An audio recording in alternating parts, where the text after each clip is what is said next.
Hi, everyone, and welcome back to our Thursday Facebook Live here from the Livewell Clinic. And I want to also say welcome to our guest with me today, which is Melissa. So, Melissa, I thought what we would do is, because I know a lot of those of you that are patients know Melissa extremely well, I thought that I would give her an opportunity to just say a little bit about herself and what she does here at the clinic, and then I will fill you in about me if we have never had an opportunity to meet before either.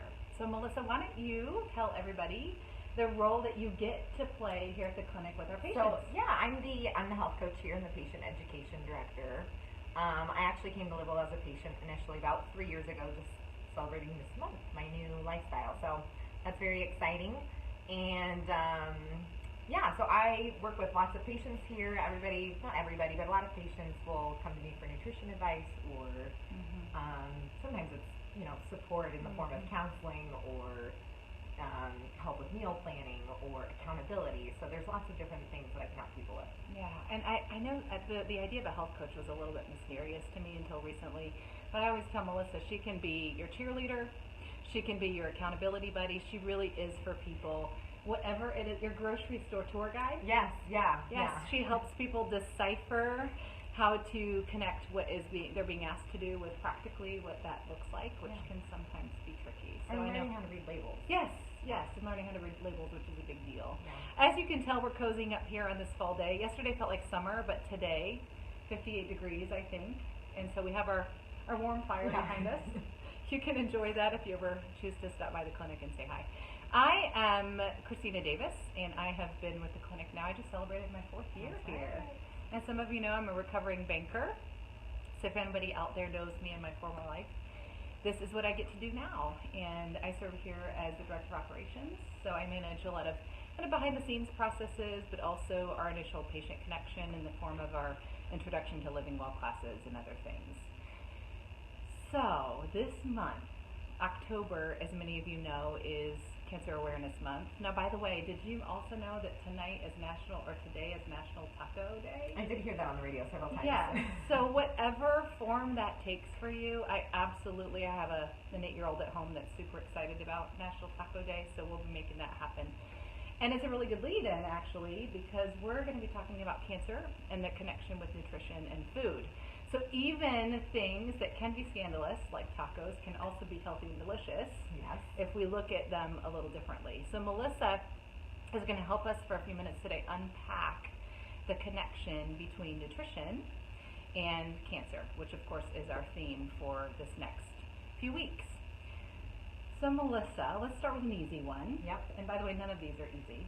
So this is easy for her, not easy for the rest of us. As you think about your conversations with patients, and we have patients here that are maybe cancer survivors or just generally trying to prevent something like cancer from being a part of their life, or we also have people that maybe actively have a cancer diagnosis and are working through some of what that means. So how would you respond to the question, how does nutrition play into all of this? Right. Health, but specifically cancer.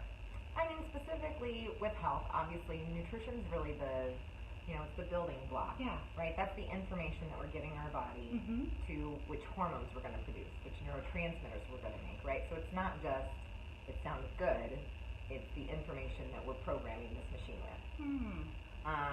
And, specifically with cancer, obviously, right, there is that whole thing, right? With each bite that you take, you're either headed towards disease, or you're on that path of health. You can each bite make that decision. And so really food is going to be your number one tool when it comes to health and wellness, and really cancer prevention too. Just so mmany things that we can kind of not put in our bodies that manufacturers love to use because they're cheap and highly addictive. And we might even talk about that a little bit later, but absolutely. I mean, there's a reason. I actually recently, the made-up words that become a word. I heard the word snacksident the other day. So that's when you sit down with something and you intend to take just a couple of bites, and before you know it, the entire pint of ice cream, the entire bag of chips. That's a snacksident. I like it. And interestingly, snacksidents don't often happen with healthy food because our satiation point is different. Right. It's very true. And so while what she just said feels in a way burdensome, this idea that every time we take a bite, we're either moving towards something really good, which is optimal wealth. That would be good. That'd be great too. That'd be good too. Optimal health and wellness, or we're moving away from that. And so it is really important to be thoughtful about nutrition and how we fuel this machine. Yeah. So if we could talk a little bit more specifically, within all of that, this moving towards something good or away from, what kind of foods that you would you broadly say either to include, maybe we start there, so things to eat more of, right, and then maybe some super simple tidbits about things to avoid. So foods to include, I'm sure a lot of people have heard about bone broth at this point. Oh yeah. Lots of good, very gentle, easily absorbable protein that we use for detox in the form of collagen and gelatin. Really easy to make at home. But also good sources like at Campbell's from our friend Kate Brown, her brand, Braised Bone Broth. Yeah, shameless pitch if you're out there. Yeah. She's got a great she product. She has a great too. product. Farmer's Market too sometimes. Farmer's Market. Yeah. But easy to make at home in a crock pot or an instant pot too. And like I said, very gentle, very soothing and healing for the gut. So it is great for either cancer patients or even just prevention because like I said, great, easy, easily absorbable. Yeah, protein. But also for cancer patients, there's not always a great appetite there. Mm-hmm. So something that is very gentle, that you are getting this, very easily absorbable protein that's, again, healthy for the gut, for healing the gut. And just, we can then add some healthy things like fats to that, like MCT oil. So you get some extra calories, but again, maybe not having a super heavy meal. Mm-hmm. And that's going to be great for cancer patients because, again, the appetite's not always there. Yeah. Can you say, maybe, I know there's people that know exactly what MCT oil is. Yeah. So but what? Medium chain triglyceride oil. So that's why you just have to, like me, just remember MCT because you'll never remember those other things. Yeah, so it's the super healthy part of the coconut oil that they extract in bottles, so it stays in a liquid form, and it's flavorless and odorless, so good option for people that don't even like coconut even. Yeah, exactly, which would be me. So in your coffee, things like that. Things to think about, I think use it maybe sparingly at first. Yeah, good reminder. So if you're not used to doing high fat, it can make people a little nauseous. So start with a teaspoon of that and work your way up till you're not having any reactions. Perfect.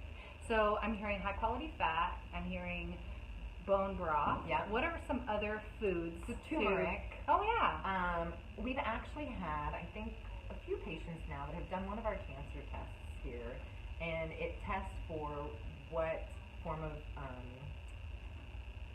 chemotherapy is going to be most effective against their cancer. And interestingly, I think almost on all of those that we've had back, turmeric is the most effective. So things I know a lot of people take that as a supplement, and I always caution people because it's kind of more of a dirty supplement. It can be manufacturing-wise. Yes, yeah. So best absorption is going to be best with starting in the mouth. Then also you're going to want to have a turmeric supplement that has black pepper with it as well because you need that. It needs the black pepper again for absorption. So starting in the mouth meaning pills are basically not doing anything until they hit your gut. Right. Whereas if it's maybe a liquid or actually a spice that you put in your food, then it's going to be more impactful. Yes, exactly. Okay. All right, so bone broth, fats, healthy fats, not Snickers. And turmeric. Yeah. Anything else that you can think of right off the bat? Fruits and vegetables. Oh yeah, obviously. Vegetables being the huge player here. Sugar is sugar, and while fruit is sugar, healthy, natural sugar, it still is sugar. So, typically you're going to do more like low glycemic fruits for, in general, I think is best. But which would be like berries for those that aren't familiar with that language. Yeah, berries. Apples, because you've got the fiber in there to slow down some of the glucose. But vegetables, right? Eating the rainbow. We always underestimate that. And really those colors that we get from different vegetables, right? They're magical adaptogenic compounds that basically, whatever your needs are, they go in and meet your body's needs. And whatever my body's needs are, they'll address those. So adaptogenic, they're magic. And I just think they're hugely underrated. But what would you say, because I was thinking about this as you and I are up here together because we just did a little event. Yeah. And I think a lot of times with our veggies or even our food at home, we have a tendency to maybe consume the same things Yeah. over and over and over again. And our bodies really do like variety. Right. So I feel like when we talk about eating the rainbow, we're really talking about a lot of variety and maybe things that we haven't tried. So Yeah. what would you say you observed or learned at that event about veggies? Because it was mostly veggies that we offered to We kiddos. did do a lot of veggies. So, And we definitely had the rainbow. we did have the rainbow. I mean, things that you don't think about, like jicama. I mean, being a great vehicle for dips. Mm-hmm.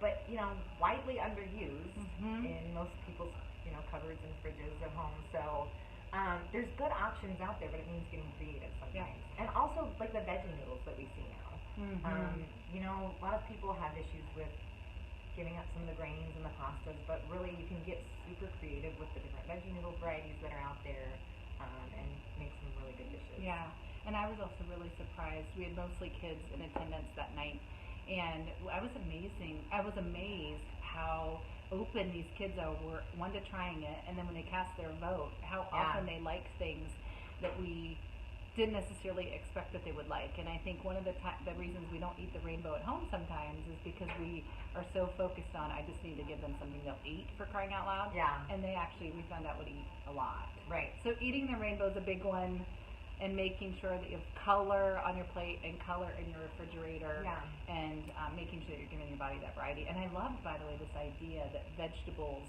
become what you need, because I think there's power in that, and I don't think I never really thought about it that way. Yeah. Now, you did mention sugar. Mm-hmm. What about sugar and cancer? So sugar feeds cancer, bottom line. Right? So any of the sugar that you can remove, I mean, you should remove, especially if you are a cancer patient, even trace amounts. You know, it's not fun, but it's going to be super impactful to take those inflammatory foods out of your diet. Yeah. Right? Sugar is one of those things.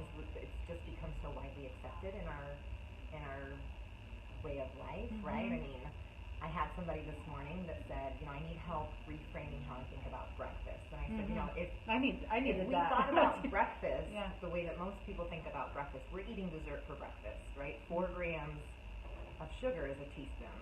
So when you look at that and you start looking at some of your cereals and you start looking at some of your breakfast products, you're getting a big dessert serving size of sugar for breakfast. Well, and to that point, where I feel like sugar is hidden in a lot of things, even things that we don't. I mean, I think people think of sugar as Skittles and Snickers bars, and Halloween is coming, and there's going to be sugar. Yeah. And I think to myself, yeah, but there's sugar all year. We just don't see it that way. Yeah. So where does hidden sugar exist? Where would people be surprised? Oh, find it? lots of places. I mean, sauces are a very common one. Beef jerky. I mean, things you do not think about. So you think you're eating healthy, and you then think here you're you go. eating healthy, and it's not always the case. I mean, and reading labels, learning how to read labels is by far going to be your best tool, because I think a lot of times, again, you know, manufacturers are smart, and they add sugar to things on purpose because it's 8 times more addictive than heroin. Oh, geez. Yeah, they've done some studies with heroin-addicted rats and gave them sugar water. So they had them in a cage, right? They have heroin water, and then they have sugar water. And so the heroin-addicted rats picked the sugar water instead. And they thought, let's take this up a notch. We'll leave the heroin water in there. Let's add a shock pad. It's very sad, but these rats would still go to the sugar water In and spite get of shocked. the shock. Oh In my spite of the gosh. fact that the heroin water was over there. They didn't want the heroin water anymore. Wow. Sugar's the new drug of choice. Wow. So it is hidden in a lot of things because, again, it's addictive. We will eat more. We will consume more. Manufacturers will make more money. Yeah. So unfortunately, people, you know, there's a lot more, right? Gluten-free stuff is on the rise, which we're seeing. But with that comes a new marketing opportunity for people. So reading labels, because some of those healthier options still have Sugar. high amounts of honey or agave or rice syrup and things like that. Yeah. And you know, I for me, visuals are very helpful when I think about literally cancer in your body looking for sugar to feed on. I mean, that's the only visual I need to sort of say, okay, I just need to give it nothing to find. Yeah. Well, because essentially, I mean, our bodies, you know, our bodies beat cancer every day. Like cells divide every day, and our body is great about staying on top of that. Yeah. When it's Until in good it can't. nutritional health. Right, exactly. When it's in good nutritional health. Exactly. I mean, I knew what we were going to talk about, and I still have learned a ton Good. today. Good. Yes. So to those of you watching, I hope you had just a couple of nuggets and things to think about today as you joined us. And I do see a few people out there, so hello to all of you. And we will be back right here 1 week from today, next Thursday at 11:30, with another different way or another perspective, another angle on cancer. So have a great day, everybody, and enjoy the day. And we'll talk to you soon. Bye, guys.